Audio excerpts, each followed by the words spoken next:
Good afternoon, class 10th. This is your chemistry class and I am your chemistry teacher. According to the NCERT syllabus, you have to study 5 chapters in chemistry. The first chapter is chemical reactions and equations. The second chapter is acids, bases and salts. The third chapter is metals and nonmetals. Fourth, carbon and its compounds. And the final chapter is periodic classification of elements. So these are the 5 chapters you have to study for your board's exam. So let's start with the first chapter, chemical reactions and equations.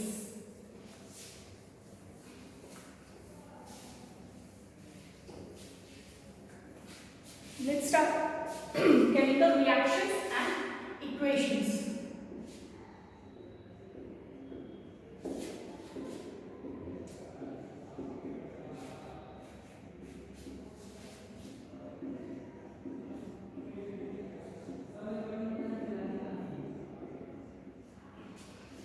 Chemical reactions and equations. Chemical reactions आप सब जानते हैं.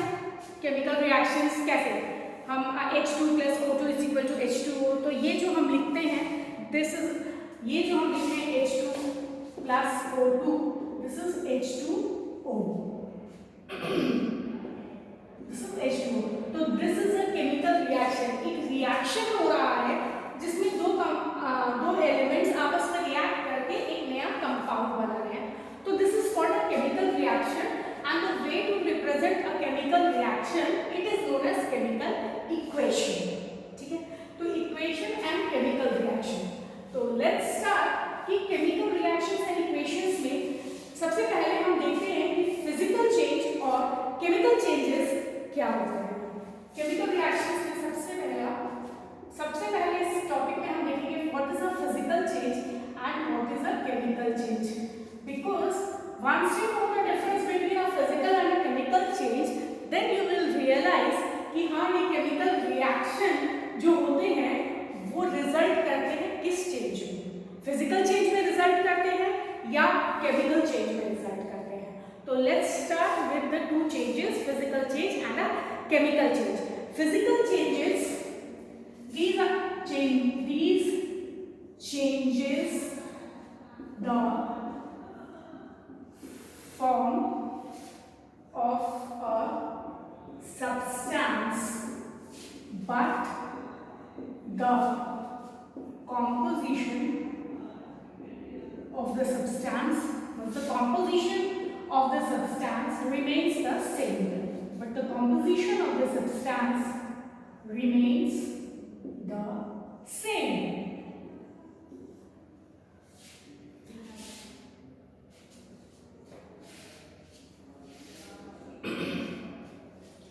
एक physical change तब होता है जब उस सब्सटेंस के फॉर्म में सिर्फ चेंज आता है. जैसे अगर हम एक पीस ऑफ पेपर को फाड़ देते हैं, ठीक है, we tear a piece of paper, टुकड़ों में हम पेपर को फाड़ देते हैं, तो क्या होता है, वो पेपर से बदल के प्लास्टिक बन जाता है? नहीं, वो पेपर ही रहता है, सिर्फ उसका फॉर्म बदल गया है. वो एक बड़ा सा पीस ऑफ पेपर था, अब वो टुकड़ों में बट गया है. ठीक है, अब वो टुकड़ों में बट गया. आइस का मेल्टिंग, आइस जब मेल्ट करती है तो क्या होता है, आइस इज H2O, वाटर, और लिक्विड फॉर्म में भी वो वाटर ही है, H2O. ठीक है, तो क्या आइस से जब वाटर बनता है तो क्या समथिंग चेंजेस? H2O से वो NaCl तो नहीं हो जाता, H2O से सोडियम क्लोराइड तो नहीं बनता. The composition remains the same, वो रहता H2O ही है, वाटर ही है, सिर्फ उसका फॉर्म चेंज हो गया, वो सॉलिड से लिक्विड फॉर्म में कन्वर्ट हो जाता है.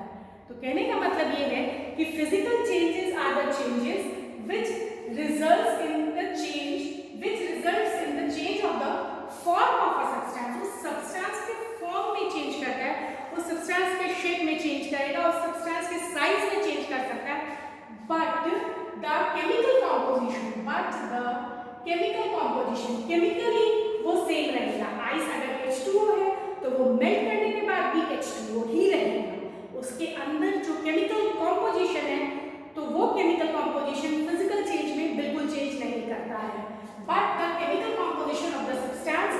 remains the same. यानी हम दूसरे शब्दों में in other words we can also say कि in a physical change there is no new substance is formed during a physical change. Clear? तो हम कह सकते हैं in other words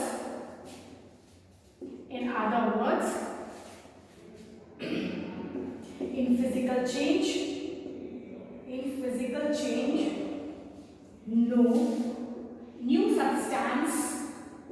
no new substance is formed. कुछ भी नया नहीं बनता है, वही चीज है, सब कुछ वही है, सिर्फ उसका रूप बदल गया है.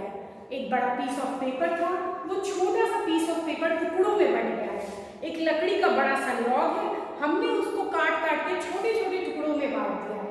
आइस है, वो मेल्ट करके लिक्विड में चला गया है, बट इन सब का केमिकल कॉम्पोजिशन सेम है. यानी इनके फॉर्म के चेंज हो जाने से इन कोई नया सब्सटेंस नहीं बना है, कोई भी नया सब्सटेंस का फॉर्मेशन नहीं होता है. सब्सटेंस वही है, सिर्फ उसका फॉर्म चेंज हो जाता है. तो physical changes are the changes which results in the form which changes the form of a substance, but the chemical composition always remains the same. Physical change में कभी भी कोई नया substance नहीं बनता है. Example: boiling of water,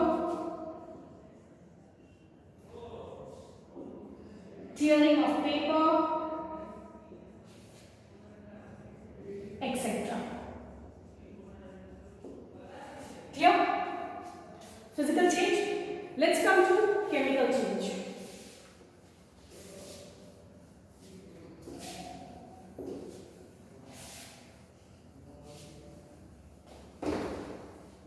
Let's come to chemical change.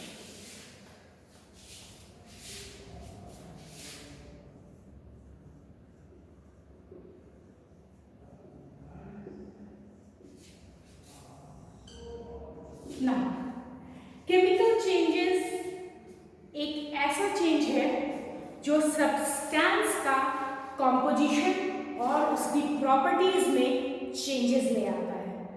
ऐसा change जो सब्सटेंस का फॉर्म भी चेंज कर सकता है, नहीं भी कर सकता है, but these changes result in the change in composition and chemical properties of a substance.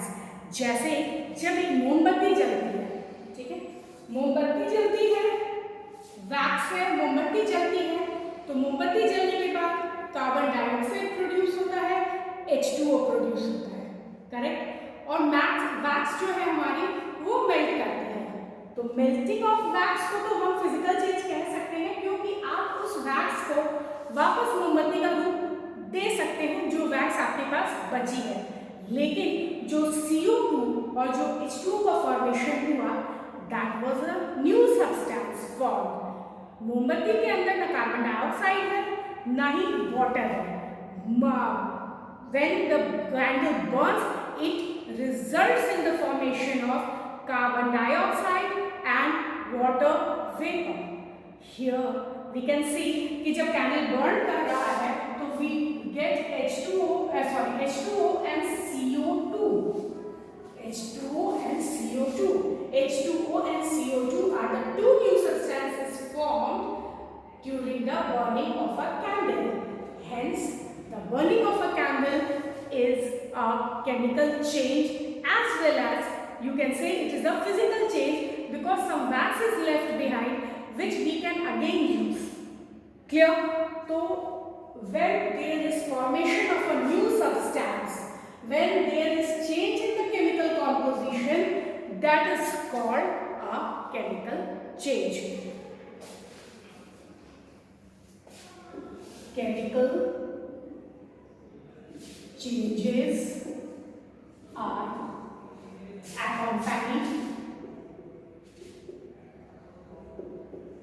accompanied by the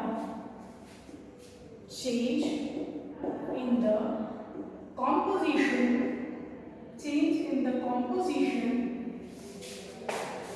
as well as chemical properties of a substance, resulting in the formation of at least one new substance. Chemical change में एक substance नया जरूर बनेगा. अगर chemical change हो रहा है तो there must be formation of one new substance, resulting in the formation of at least one new substance. Example name: burning of candle,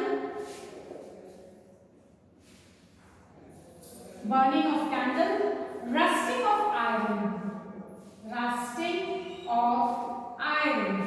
iron की रस्टिंग, आयरन में जंग लगना, लोहे की चीजों में जंग लगना. लोहे की चीजों को अगर आप एक्सपोज करके छोड़ दो ऑक्सीजन और मॉइस्चर के प्रेजेंट में तो उसके ऊपर रस्टिंग हो जाती है. नया substance, the formula of the rust is, rust का फॉर्मूला होता है Fe3O4. This is rust, sorry not Fe3O4, Fe2O3, sorry Fe2O3. This is rust. और हमारा जब रस्टिंग का प्रोसेस जब हो रहा था तो पार्टिसिपेट कर रहा था iron plus oxygen in the presence of moisture. Iron और ऑक्सीजन के मिलने से हमें एक न्यू सब्सटेंस मिला, रस्ट. और ये रस्ट वो है जो आयरन को धीरे धीरे जंग लगता है और आयरन धीरे धीरे खत्म हो जाता है. क्या आप जंग से वापस आयरन बना सकते हो? नो. न्यू सब्सटेंस का फॉर्मेशन होता है और जो हमारा सब्सटेंस है वो खत्म हो गया. हमारे केमिकल चेंज में हर हाल में एक नए सब्सटेंस का फॉर्मेशन होगा ही होगा. Any case chemical changes will always result in the formation of at least one new substance. और ये केमिकल चेंजेस होते कैसे हैं? ये केमिकल चेंजेस केमिकल रिएक्शंस के कारण होते हैं. द केमिकल चेंजेस तभी होते हैं जब केमिकल रिएक्शंस होते हैं.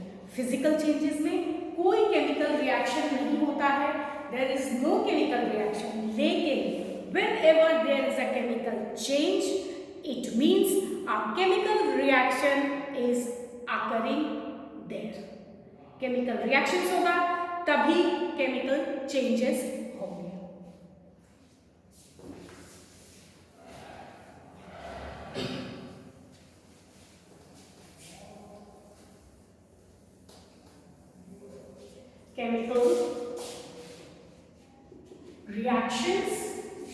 chemical reactions results in chemical changes.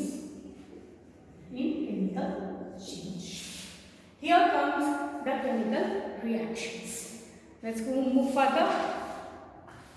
What is a chemical reaction? Let's define chemical reaction.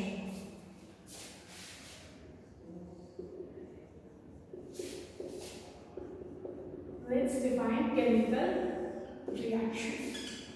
Now, the transformation of chemical substance, transformation of one chemical substance into another chemical substance is known as chemical reaction. The transformation of one chemical substance into another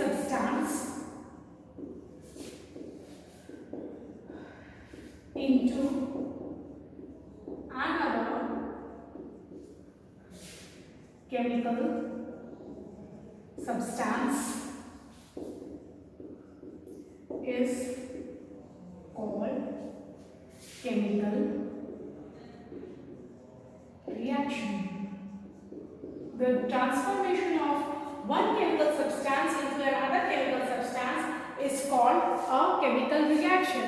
यानी एक chemical substance का दूसरे chemical substance में बदल जाना, दूसरे chemical substance में transform हो जाना, this is called chemical reaction.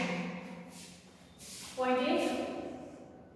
A chemical reaction involves breaking of chemical bond present in the reactant molecules and formation of new chemical bonds. Reactant molecules में आखिर एक सब्सटेंस दूसरे सब्सटेंस में change कर रहा है। तो आपने अभी बॉन्डिंग देखी नहीं है, अब आप बॉन्डिंग पढ़ोगे, बट आपको थोड़ा आइडिया तो बॉन्डिंग के बारे में है। Suppose a chemical substances AB, हम कहते हैं एक केमिकल सब्सटेंस है AB। लेट्स सी वो केमिकल सब्सटेंस है AB, ठीक है। तो ये A और B का जो फॉर्मेशन हुआ है, इस A और B के बीच में एक बॉन्ड है जिसने A और B को एक साथ बांध रखा है और एक साथ बांध करके उसने उस कंपाउंड का फॉर्मेशन किया है AB। तो जब भी एक केमिकल रिएक्शन होता है, ये केमिकल रिएक्शन रिएक्टेंट मॉलिक्यूल, जो मॉलिक्यूल्स आपस में रिएक्ट कर रहे हैं, उनके बीच के बॉन्ड को ब्रेक करेगा। सपोज हम ये रिएक्शन कर रहे हैं X के साथ, तो क्या होगा, A और B के बीच का बॉन्ड ब्रेक करता है। ये A और B है और हमने X ऐसे किया, ठीक है। और हमने लिखा, अब ये जब हमारा रिएक्शन होगा तो it may result in the formation of like this, और ये ऐसे भी हो सकता है कि ये B रह जाए और हमारा X A बन जाए। क्लियर? तो इस तरह का फॉर्मेशन हो सकता है। इन दोनों में से कुछ भी बन सकता है। इट्स जस्ट एग्जाम्पल, ये जस्ट एक एक्सप्लेनेशन मैं कर रही हूँ कि एक केमिकल रिएक्शन में बेसिकली क्या होता है। केमिकल रिएक्शन में जो भी रिएक्टेंट मॉलिक्यूल्स हैं, उनके रिएक्टेंट मॉलिक्यूल्स में अगर एक से ज्यादा एटम्स प्रेजेंट हैं, different types of atoms present हैं, तो उनके बीच में बॉन्ड्स होंगे। रिएक्शन, जब केमिकल रिएक्शन होगा तो उनके बीच के बॉन्ड्स ब्रेक होंगे और प्रोडक्ट में हमें नए बॉन्ड्स दूसरे रिएक्टेंट मॉलिक्यूल्स के साथ अटैच होकर मिलेंगे। इस तरह के चेंजेस को हम chemical change results in the formation of breaking of bonds in the reactant molecules and formation of new bonds. It's some points regarding chemical reactions. We will write the reactions. Let's start. We will write the points. Sorry, not the reaction. A chemical reaction involves the breaking of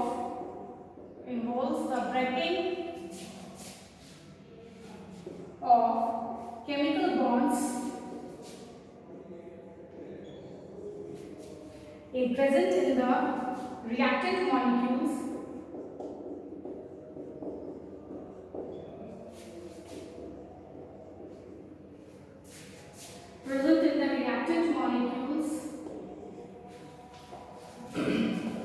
and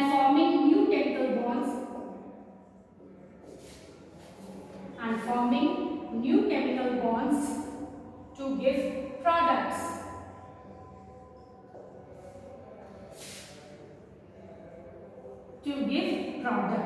chemical reaction में breaking of bonds होगा। Chemical bond में जो reactant molecules होंगे, यानी जिनके ऊपर chemical change होने जा रहा है, उन मॉलिक्यूल्स में जो बॉन्ड्स प्रेजेंट होंगे वो बॉन्ड्स ब्रेक होंगे और प्रोडक्ट जो बनेगा, जो फाइनल चेंज के बाद केमिकल रिएक्शन के कारण जो केमिकल चेंज होगा, उस केमिकल चेंज के बाद जो प्रोडक्ट हमें, जो रिजल्ट हमें मिलेगा, उसमें नए बॉन्ड्स का फॉर्मेशन होता है। इस breaking and formation of new bonds result in the formation of a new substance during a chemical reaction, which results in a chemical change.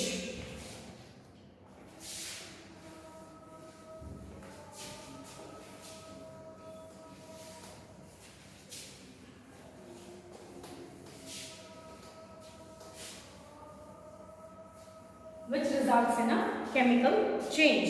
Second point.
एक केमिकल रिएक्शन में न्यू सब्सटेंस का formation होता है, ये तो हम समझ गए हैं, ठीक है। एक केमिकल रिएक्शन केमिकल चेंज में रिजल्ट करता है and this chemical change means formation of at least one new substance. तो a chemical reaction new substance is यानी एक भी बन सकता है, एक से ज्यादा न्यू सब्सटेंस भी बन सकते हैं जिनकी प्रॉपर्टीज कंप्लीटली डिफरेंट होगी रिएक्टेंट मॉलिक्यूल्स के साथ। जो उनका पैरेंट मॉलिक्यूल है या जो उनका ओरिजिनल सब्सटेंस है जिनसे वो बना है, उस पैरेंट सब्सटेंस या उस ओरिजिनल सब्सटेंस से जो हमारा प्रोडक्ट बनेगा, जो हमारा रिजल्टेंट होगा, उसकी प्रॉपर्टीज और हमारे पैरेंट मॉलिक्यूल की प्रॉपर्टीज आपस में कंप्लीटली डिफरेंट होंगी। Chemical reaction results in a chemical change which changes the composition as well as the chemical properties of a substance, of the newly formed substance। हमारा जो result होगा वो completely change होगा हमारे product से, उसका composition, उसकी chemical properties completely different होगी हमारे reactant। हमारा जो parent product है, सॉरी हमारा जो parent molecule है या हमारा जो ओरिजिनल सब्सटेंस है जिसको हम रिएक्ट कर रहे हैं या जिसके साथ हम केमिकल रिएक्शन का प्रोसेस कर रहे हैं, उनको हम कहते हैं रिएक्टेंट्स। और केमिकल रिएक्शन के बाद जो हमें सब्सटेंस मिलता है उसको हम कहते हैं प्रोडक्ट। तो रिएक्टेंट से प्रोडक्ट की प्रॉपर्टी ऑलवेज डिफरेंट होगी। रिएक्टेंट और प्रोडक्ट की प्रॉपर्टीज आपस में मैच नहीं करेंगी।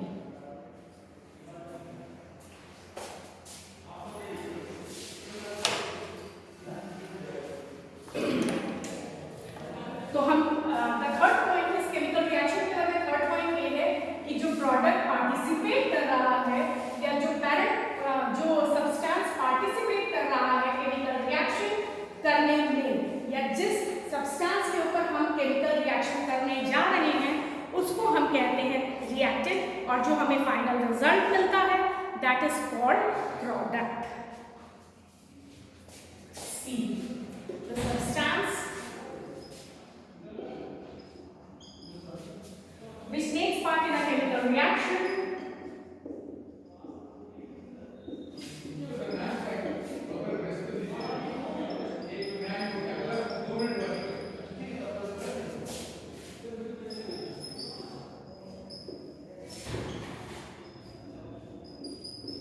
called reactants and new substance formed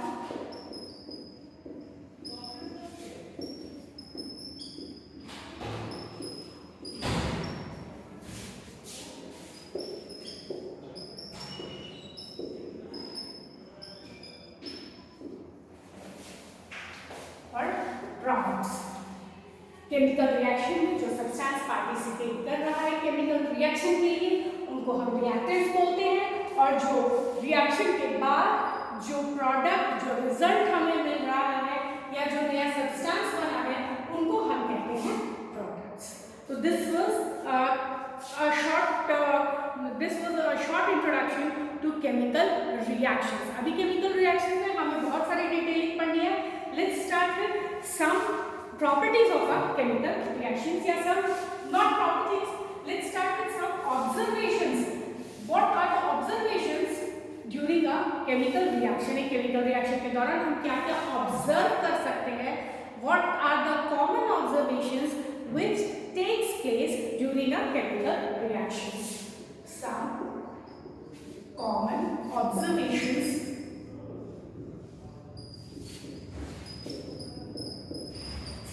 observations in a chemical reaction.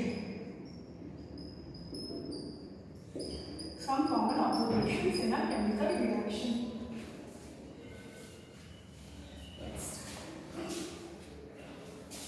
जब भी एक केमिकल रिएक्शन होता है कुछ ना कुछ चेंज जरूर होता है. सबसे पहला है formation of precipitate. Her reaction में हर चेंज, हर ऑब्जर्वेशन आपको नहीं दिखेगा. ये कुछ कॉमन ऑब्जर्वेशंस हैं जो मोस्ट ऑफ द केसेस में, most of the chemical reactions में हमें मिलते ही मिलते हैं. लेकिन सारे ऑब्जर्वेशंस हर केमिकल रिएक्शंस में नहीं मिलते हैं. किसी में कोई ऑब्जर्वेशंस हम देख सकते हैं, किसी रिएक्शन में हम कोई अलग ऑब्जर्वेशन देख सकते हैं. अलग अलग ऑब्जर्वेशन है.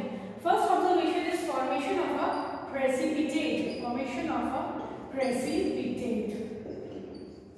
Formation of a precipitate. ठीक है. तो प्रेसिपिटेट क्या होता है?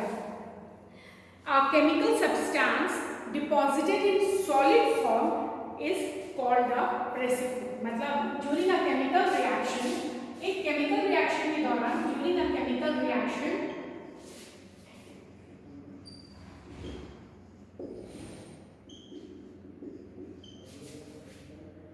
a solid substance gets deposited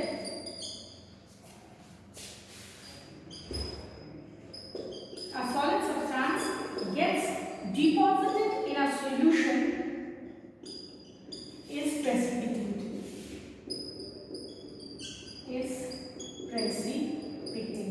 क्या होता है जब कोई केमिकल, किसी केमिकल रिएक्शन से क्या होता है कि जब केमिकल रिएक्शन होने लगता है तो आप ऑब्जर्व करें, अगर हम वो केमिकल रिएक्शन किसी लिक्विड सब्सटेंस में कर रहे हैं, if there is a solution in which the chemical reaction is taking place, तो आप ऑब्जर्व करोगे कि जैसे जैसे प्रोडक्ट का फॉर्मेशन होने लगता है उस सॉल्यूशन में नीचे की तरफ आपका जो भी वेसल है, आपका बीकर है या आपका टेस्ट ट्यूब है, आप जिसमें भी केमिकल रिएक्शन कर रहे हो, तो यू विल ऑब्जर्व कि ड्यूरिंग दैट केमिकल रिएक्शन, जैसे जैसे केमिकल रिएक्शन प्रोसीड करेगा वैसे वैसे उस सॉल्यूशन में नीचे की तरफ सॉलिड सब्सटेंस डिपॉजिट होने लगता है. ठीक है. उसी सॉलिड सब्सटेंस जो एक सॉल्यूशन में ड्यूरिंग अ केमिकल रिएक्शन नीचे की तरफ डिपॉजिट होने लगता है, that substance is called a precipitate. उस सॉलिड सब्सटेंस को हम कहते हैं प्रेसिपिटेट. हर रिएक्शन में नहीं होता है, कुछ कुछ रिएक्शंस में हम ऐसा ऑब्जर्वेशन देख सकते हैं. किसी किसी रिएक्शन में क्या होगा, आप गैस का इवोल्यूशन देखोगे. किसी किसी रिएक्शन में आप इवोल्यूशन ऑफ गैस देखोगे. जब कोई केमिकल रिएक्शन होता है तो वहां गैस इवॉल्व होती है. बहुत सारे ऐसे केमिकल रिएक्शंस होंगे. हम आगे फर्दर जब रिएक्शंस देखेंगे तो we will see the different observations जो हमें दिखते हैं ड्यूरिंग अ केमिकल रिएक्शंस. हमारे कई रिएक्शंस में हमें ये सारे के सारे ऑब्जर्वेशंस देखने को मिलेंगे. Some chemical reactions are accompanied by the evolution of gas, while in some chemical reactions there is a change in color. There is a change in color. जो रिएक्टेंट का कलर होता है वो हमारे प्रोडक्ट का कलर से बिल्कुल different होता है. यानी प्रोडक्ट और रिएक्टेंट में केमिकल रिएक्शन के दौरान रिएक्टेंट से प्रोडक्ट बनने में कलर का चेंज ऑब्जर्व होता है. Sometimes there is a change in the form of a substance. Form of a substance means may be कि हमने सॉलिड स्टेट में रिएक्शन किया है और जो हमारा प्रोडक्ट हमें मिल रहा है वो लिक्विड स्टेट में है, या हमने लिक्विड स्टेट में की. डिफरेंट ऑब्जर्वेशन हो सकते हैं. हमने लिक्विड स्टेट में किया हो और वो चेंज होकर सॉलिड स्टेट में हमारा आ रहा हो. तो there is a common observation, change in state. Liquid से सॉलिड हो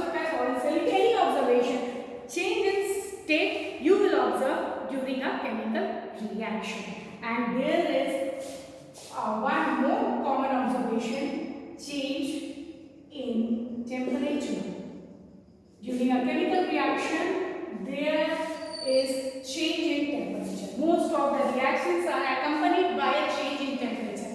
Either जो हमारा प्रोडक्ट बनेगा या तो उसका टेम्परेचर हमारे रिएक्टेंट से ज़्यादा होगा, या ये भी हो सकता है कि हमारा जो प्रोडक्ट है उसका टेम्परेचर हमारे रिएक्टेंट से कम हो, रिएक्टेंट का टेम्परेचर ज़्यादा हो. मतलब always there may be a change in the temperature of the substance. Most of the reactions में change in temperature होता ही होता है. Either the reactant has either the temperature of the reactant is more than the product, or the temperature of the product is more than the reactant. Whenever there is release of heat during chemical reaction, whenever there is release of heat during a chemical reaction, then rise in temperature of product and changes, and the reaction is exothermic, and the reaction is exothermic. And the reaction is exothermic. Now whenever sometimes क्या होता है, हम observe करते हैं कि हमारा product जो बना है, whenever we touch that vessel, whenever we touch that beaker, we observe कि वो beaker का जो टेम्परेचर है वो धीरे धीरे कम होता जा रहा है. We feel a little colder. जब हमने रिएक्टेंट उसमें डाला था और रिएक्शन शुरू किया था, उस वक्त से हमारा जो प्रोडक्ट बन गया, तो हमने ये ऑब्जर्व किया कि हमारा जो वेसल है, हमारा जो बीकर है या हमारा जो टेस्ट ट्यूब है, उसको टच करने पे हमें ये फील हुआ कि उसका temperature was a little colder than what was when there was only reactants. तो क्या होता है, उस केस में क्या हो रहा है कि हीट अब्सॉर्ब हो रही है, हीट अब्सॉर्ब कर रहा है, जो हमारा रिएक्टेंट है वो हीट को अब्सॉर्ब कर रहा है.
वैसे रिएक्शंस जिसमें रिएक्टेंट्स हीट अब्सॉर्ब करके रिएक्शन करते हैं या एनर्जी अब्सॉर्ब करके रिएक्शन करते हैं, उन रिएक्शंस में क्या होता है कि आफ्टर द रिएक्शन हमारा जो प्रोडक्ट होता है उसका टेम्परेचर अ लिटिल लोअर होता है, और वैसे रिएक्शंस को हम कहते हैं endothermic reactions. Clear?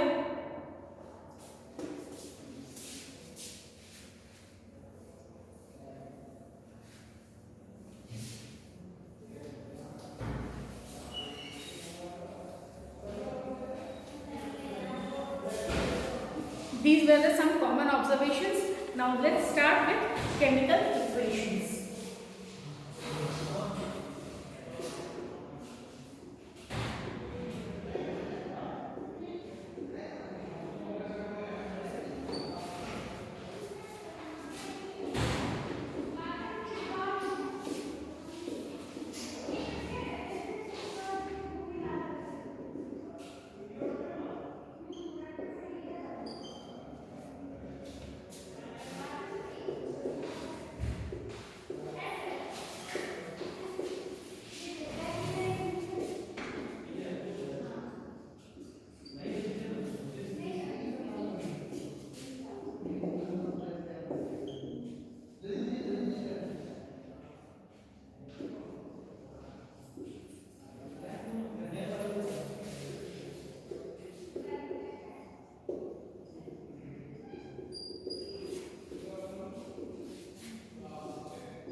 Chemical equation हमारी केमिकल रिएक्शन का रिप्रेजेंटेशन है।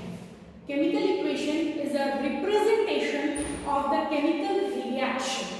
सिंबल्स के यूज के साथ हम जब हम एक केमिकल रिएक्शन को सिंबल्स के यूज के साथ रिप्रेजेंट करते हैं एक इक्वेशन के फॉर्म में, that is called a chemical equation. यानी एक केमिकल इक्वेशन एक रिएक्टेंट और एक प्रोडक्ट को आपस में लिंक करता है। Suppose this is suppose we take a substance which has symbol A and B, and this forms A B, या this forms C D। ठीक है, तो जो रिएक्टेंट मॉलिक्यूल्स हैं या जो सब्सटेंस रिएक्ट कर रहे हैं, हम उन सब्सटेंसेस का सिंबल यूज करते हैं। हम उन सब्सटेंसेस को पूरा ना लिख के, पूरा नाम ना लिख के, we use the simple symbols for those substances and we represent them through a chemical equation। Chemical reaction का रिप्रेजेंटेशन सिंबल्स को यूज करते हुए एक इक्वेशन के फॉर्म में जब किया जाता है तो उसे केमिकल इक्वेशन कहते हैं। एक केमिकल इक्वेशन एक रिएक्टेंट और एक प्रोडक्ट को आपस में लिंक कर रहा है। रिएक्टेंट वो सब्सटेंस है जो केमिकल रिएक्शन में पार्टिसिपेट कर रहा है, और प्रोडक्ट वो सब्सटेंस है जो केमिकल रिएक्शन के बाद रिजल्ट मिल रहा है, जो हमारा फाइनल सब्सटेंस हमें मिल रहा है आफ्टर द केमिकल रिएक्शन, हम उसको कहते हैं product. Let's do equation.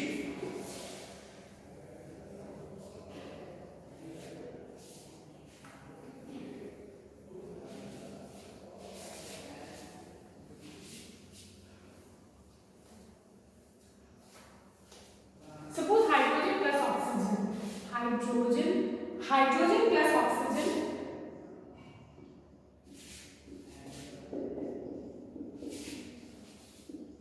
gives water। अब इतना बड़ा ना लिख के we can easily use the symbols for all these। Hydrogen का सिंबल हाइड्रोजन गैस का H2 plus O2 and this gives water का हमारा सिंबल है H2O। This is the product। We can very easily represent a chemical equation by using the symbols of the substances involved। This makes our task very easier। Second example हम देख लेते हैं।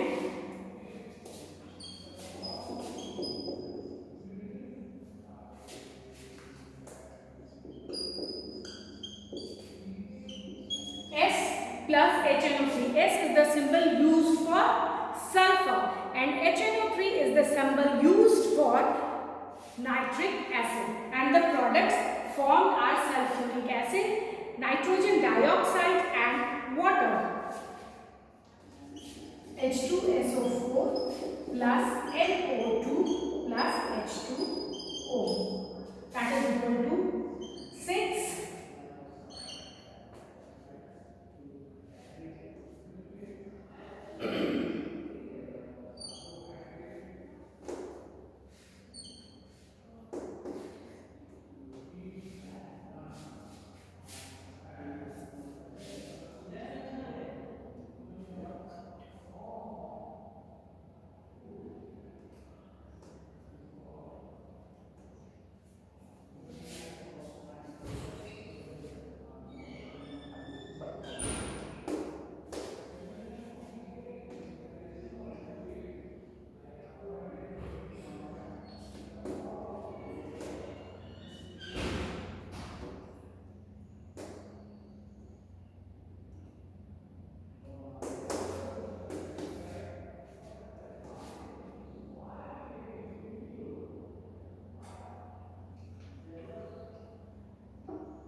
Sulphur और nitric acid का पूरा नाम लिखने की बजाय अपने काम को इजियर करने के लिए, to make it more easier and to make it more understanding, हम सिंबल्स के साथ जब यूज करते हैं तो हमारे लिए समझना भी आसान होता है, लिखना भी आसान होता है। हमने सिंबल यूज किया सल्फर का S और नाइट्रिक एसिड का सिंबल यूज किया HNO3 and we wrote and the product form was sulphuric acid, nitrogen dioxide and water. We use the symbols for each and every substance involved in this reaction. Clear? So during a chemical equation is the representation of a chemical reaction using the symbols of the substances involved.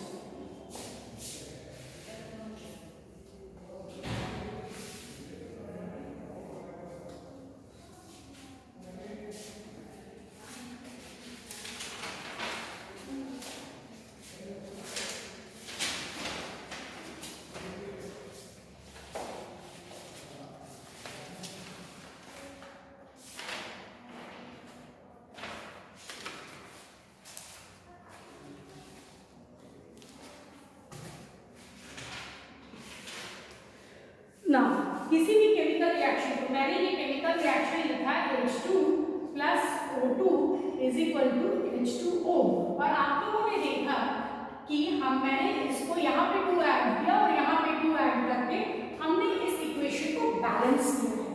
Balance का मतलब है कि हमने जितना product और reactant में number of atoms, जो भी हमारा एलिमेंट इन्वॉल्व है या जो भी हमारा मॉलिक्यूल इन्वॉल्व है, उनका नंबर ऑफ एटम्स जो भी प्रेजेंट है, जो भी एलिमेंट उस रिएक्शन के दौरान प्रेजेंट है, तो प्रोडक्ट और रिएक्टेंट में उनका नंबर इक्वल होना चाहिए। उनके number of atoms in the product must be equal to the number of atoms in the reactants. This is because according to Dalton's atomic theory, according to law of conservation of mass, according to law of conservation of mass, according to the law of conservation of mass cannot be created and cannot be destroyed during a chemical reaction। हम एक chemical reaction के दौरान ना मास को create कर सकते हैं और ना ही मास को डिस्ट्रॉय कर सकते हैं। This is law of conservation of mass.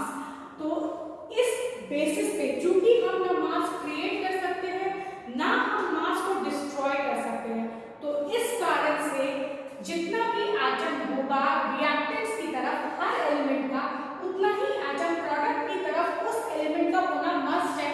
क्योंकि हम उस एलिमेंट का अगर रिएक्टेंट की तरफ ज्यादा है और एलिमेंट और प्रोडक्ट की तरफ उस एलिमेंट के एटम्स का नंबर कम है, इट मींस कि रिएक्टेंट की तरफ तो मास ज्यादा हो गया लेकिन प्रोडक्ट की तरफ उस एलिमेंट का मास कम हो गया। लेकिन law of conservation of mass कहता है कि हम ना मास को क्रिएट कर सकते हैं ना ही हम मास को डिस्ट्रॉय कर सकते हैं। इस वजह से we need to balance a chemical reaction just in order to obey the law of conservation of mass। Her reaction को हमें बैलेंस करना ही करना है। A reaction with an unbalanced reaction, ये एक unbalanced reaction है। यहाँ देखिए ऑक्सीजन 2 है, ऑक्सीजन 1 है, हाइड्रोजन एंड हाइड्रोजन। ना इस तरह के अनबैलेंस्ड इक्वेशन जिसमें बैलेंसिंग नहीं की जाती है, उन इक्वेशंस को हम कहते हैं skeletal equations. This equation is simply a skeletal equation. ये सिर्फ ये रिप्रेजेंट कर रहा है कि हाइड्रोजन और ऑक्सीजन मिलकर वाटर बनाता है, but a balanced chemical equation बहुत सारे अदर इंफॉर्मेशंस भी कन्वे करता है। कितने एटम्स हाइड्रोजन रिएक्ट कर रहे हैं, कितने एटम्स ऑक्सीजन रिएक्ट कर रहे हैं, तो कितना मॉलिक्यूल हमारा वाटर का फॉर्मेशन हो रहा है। तो it is necessary to balance a chemical reaction to obey the law of conservation of mass. An unbalanced equation is known as skeletal equation.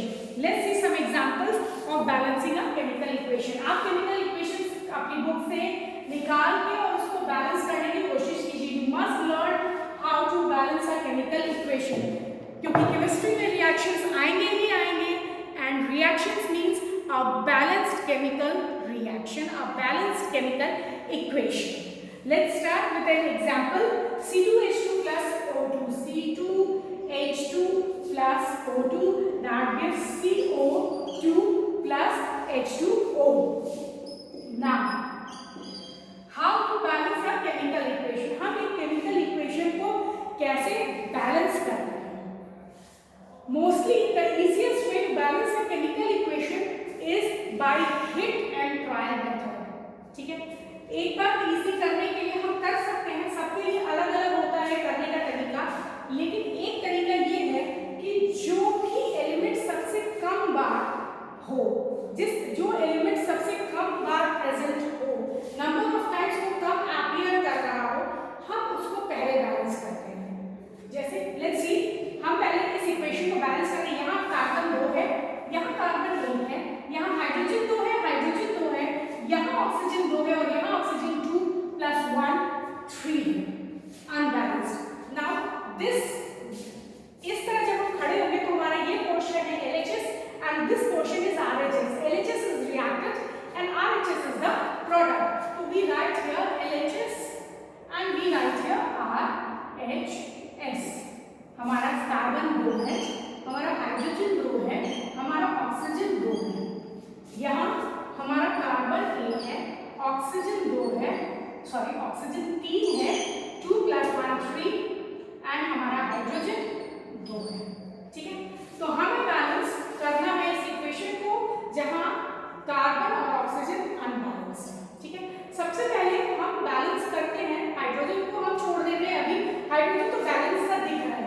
सबसे पहले बैलेंस करते हैं कार्बन को, क्योंकि कार्बन एक बार आ गया है बल्कि ऑक्सीजन यहाँ 2 बार आ चुका है।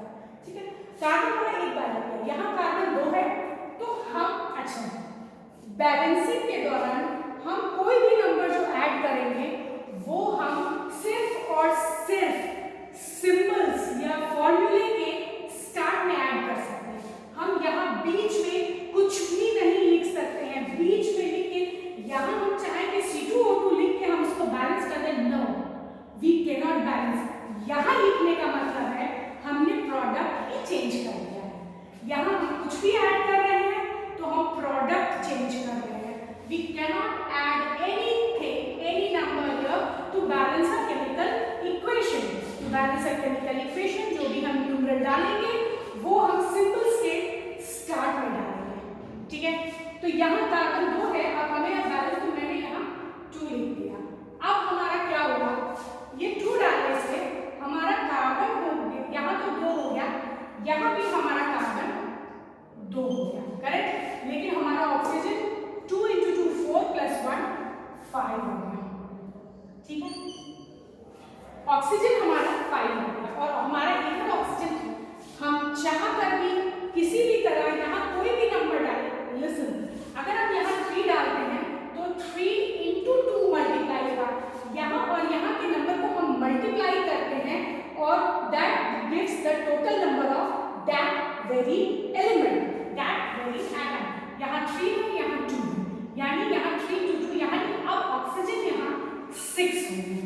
ठीक है, हमें वहाँ 5 है, चलो हम यहाँ से 3 हटा के यहाँ 2 लगा देंगे। Now the oxygen number becomes 4। यहाँ 3 लगाते हैं तो 6 होता है इधर, और अगर हम 2 लगाते हैं तो 4 होता है। हम चाह कर भी किसी भी हाल में उसको 5 नहीं कर सकते हैं, तो हमारे पास ऑप्शन है कि चलो हम इसको अब 3 से करते हैं and it becomes 3 to the 6। यहाँ हमारा ऑक्सीजन हो गया 6 और यहाँ हमारा ऑक्सीजन है 5। अगर इस स्टेज पे हम यहाँ ऑक्सीजन 2 डाल दें तो ये हमारा ऑक्सीजन हो जाता है 6। अब हमारा कार्बन भी बैलेंस हो गया, ऑक्सीजन भी बैलेंस हो गया, लेकिन हमारा हाइड्रोजन तो रह गया अनबैलेंस। अब हमें क्या करना है, अब तो ये नहीं होगा, यानी ये पूरा गलत है, हमें वापस से इसको कंप्लीटली ये हटाना होगा। अब ठीक है, अब हमारा वापस से कार्बन हो गया 1, अब हमारा ऑक्सीजन हो गया 3। हमने 2 से करके देख लिया, नहीं हो रहा है। ठीक है, अच्छा हमने वहां 2 डाल के देख लिया, नहीं हो रहा है, 3 to the 6 6 अब हम यहाँ 2 से स्टार्ट करते हैं। Let's start with 2 here. हम 2 से स्टार्ट कर रहे हैं। Carbon becomes 4। इस कार्बन को कंप्लीट करने के लिए हमने यहाँ 4 दे दिया। अब यहाँ पे कार्बन हमारा 4 हो गया और यहाँ पे हमारा कार्बन 4 हो गया, लेकिन ऑक्सीजन हमारा 4 टू 8। यहाँ तो 8 हुआ और इधर के ऑक्सीजन को हम ऐड करते हैं, प्लस साइन जहाँ भी है उसके बाद अगर हम एलिमेंट्स को काउंट करते हैं तो वी ऐड दैट नंबर। और एक ही जगह पे एक ही यहाँ इस तरह एक ही कंपाउंड में जब हम एलिमेंट्स को ऐड कर रहे हैं तो हम वहाँ मल्टीप्लिकेशन कर रहे हैं। तो यहाँ 4 टू 8 प्लस 1 9, ये 9 हो गया हमारा ऑक्सीजन, यहाँ 9 हो गया। ठीक है, लेट्स मूव। हम आगे देखते हैं क्या होता है। और हाइड्रोजन हमारा 2 उधर भी है और हाइड्रोजन हमारा यहाँ हो जाता है 4। इस हाइड्रोजन को कॉम्पनसेट करने के लिए हमें यहाँ डालना होगा 2। अब यहाँ हाइड्रोजन हो जाता है 4। Clear?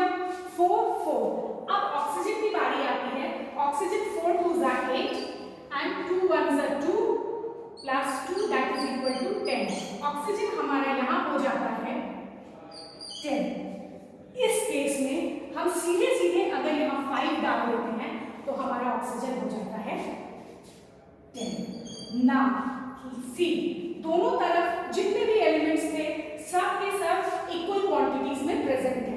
Number of carbon atoms 4 in LHS, in RHS carbon is equal to 4, hydrogen is 4 in LHS as well as in RHS, carbon and oxygen is 10 in LHS as well as 10 in RHS. Now this equation is called a balanced chemical equations.